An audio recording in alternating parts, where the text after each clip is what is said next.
തലശ്ശേരി നഗരസഭാ കൗൺസിൽ യോഗം ചേർന്നു. നഗരസഭാ ചെയർപേഴ്സൺ KM ജമുന റാണി അധ്യക്ഷത വഹിച്ചു. കൊണൂർ വയൽ ഭാഗങ്ങളിൽ പെരുമ്പാമ്പ്, മുള്ളൻ പന്നി ശല്യത്തിന് പരിഹാരം കാണണമെന്നും തലശ്ശേരി ജനറാശുപത്രിയിലെ ശോചനീയാവസ്ഥയ്ക്ക് പരിഹാരം കാണുക, പ്രവൃത്തി പൂർത്തീകരിച്ച റാമിന്റെ ഉദ്ഘാടനം വേഗത്തിൽ നടത്തുക, അടിയന്തര ഘട്ടങ്ങളിൽ ഓപ്പറേഷൻ നടത്തുന്നതിനാവശ്യമായ സംവിധാനങ്ങൾ കാര്യക്ഷമമാക്കുക, കുടിവെള്ള പദ്ധതിക്കായി കിളച്ചിട്ട റോഡുകളിലെ അപകടാവസ്ഥ ഒഴിവാക്കി ഗതാഗതം സുഗമമാക്കുക തുടങ്ങിയ ആവശ്യങ്ങളും കൗൺസിൽ യോഗത്തിൽ ഉയർന്നു വന്നു.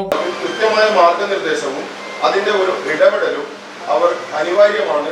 എങ്കിൽ മാത്രമേ പല വാർഡുകളിലും ഇന്ന് നേരിട്ടുകൊണ്ടിരിക്കുന്ന കൗൺസിലർമാർ നേരിട്ടുകൊണ്ടിരിക്കുന്ന ബുദ്ധിമുട്ട് അവസാനിപ്പിക്കുവാൻ, ഇല്ലാതാക്കുവാൻ സാധിക്കുകയുള്ളൂ.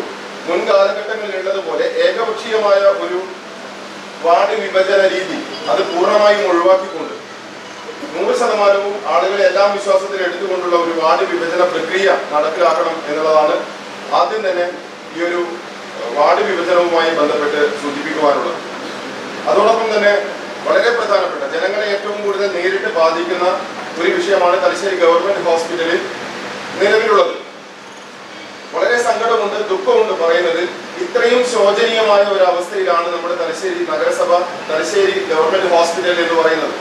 കാരണം അവിടെ അത്യാസന്ന നിലയിലേക്ക് വരുന്ന ആളുകളെല്ലാം തന്നെ വളരെ പെട്ടെന്ന് തന്നെ ഹയർ ഹോസ്പിറ്റലിലേക്ക് ട്രാൻസ്ഫർ ചെയ്യുന്ന ഒരു സാഹചര്യമാണ് ഇപ്പോൾ നിലവിലുള്ളത്. സമഗ്ര ന്യൂസ് തലശ്ശേരി.